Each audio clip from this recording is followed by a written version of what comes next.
So, it seems that another celebrity that knew Tupac said that I was right on whether the movie was accurate or not.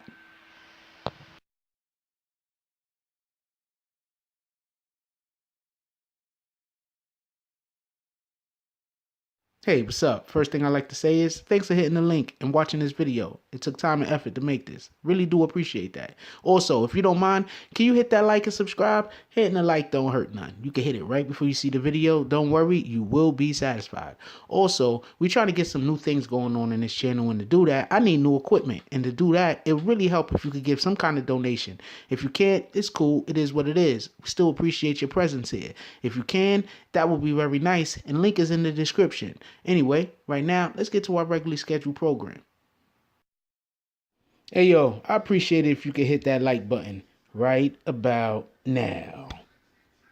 Screening last night of All Eyes on Me here in Atlanta, Atlantic Station. So you were Demetrius Ship Jr. was there. Young Jeezy was there. Okay. So I introduced the film.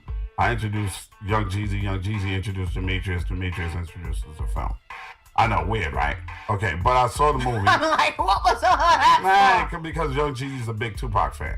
Okay. Okay, so I saw the movie and I thought historically it was not correct, but it was still a good movie. And what bothers me about it is the people that don't really know Tupac, who don't know Tupac's life, is gonna think this is exactly how it happened. Demetrius Ship Jr. was absolutely marvelous as Tupac. Like, he totally embodied Tupac. Like, he studied his moves. He studied the way he talks, the walk, everything. Like, I felt like I was looking at Tupac. Like, I really did.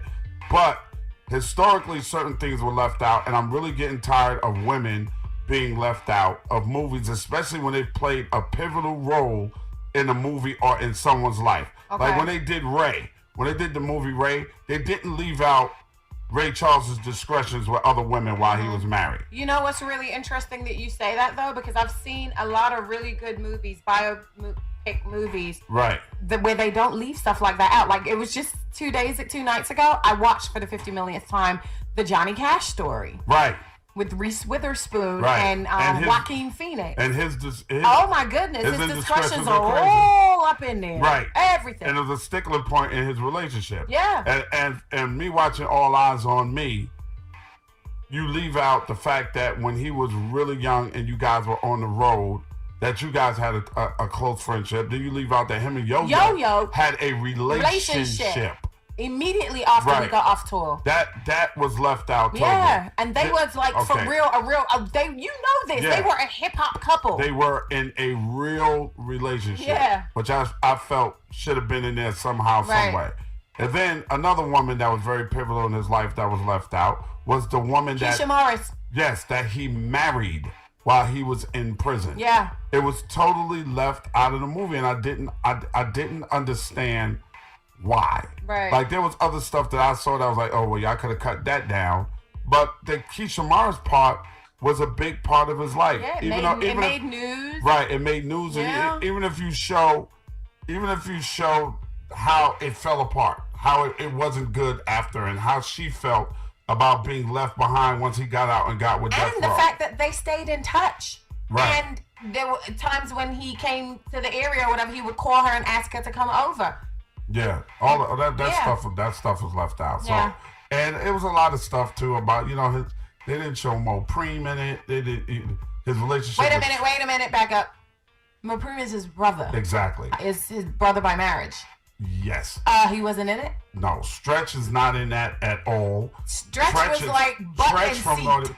Right, Stretch from Naughty by Nature is not in it at all.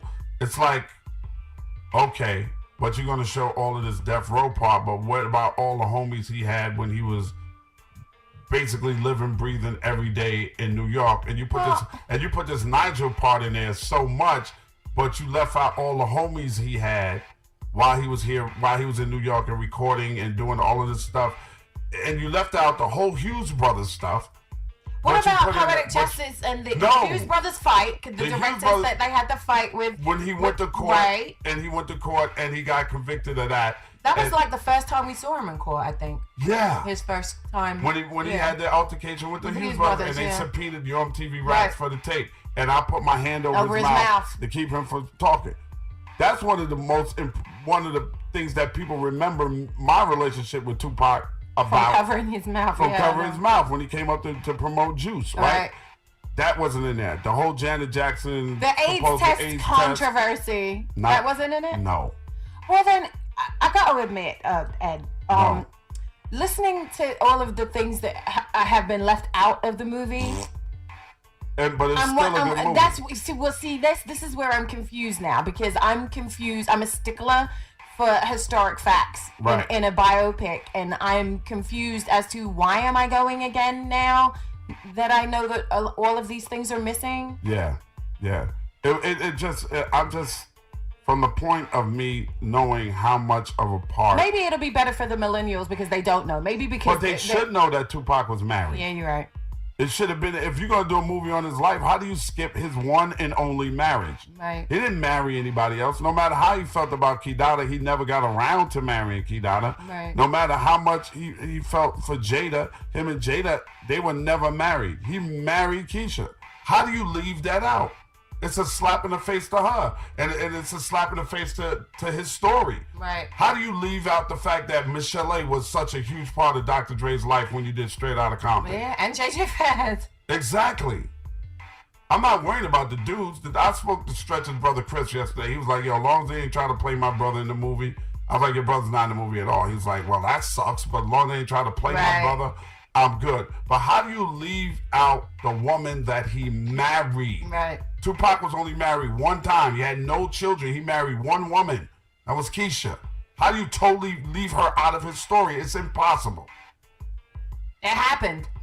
But Demetrius Shipp Jr. did a great job. I'm telling you, he did. Okay. It's worth seeing him play Tupac. It's worth it. Yeah. Well. I'm telling you. All right, 7 minutes in front of the top of the hour, y'all, right here on the Ed Lover Show with Moni Love. If you like this video, please hit the like and subscribe button. If you would like to help dictate the direction that this channel takes, please leave a comment. All comments are appreciated, whether positive or negative. Thank you very much and enjoy your day.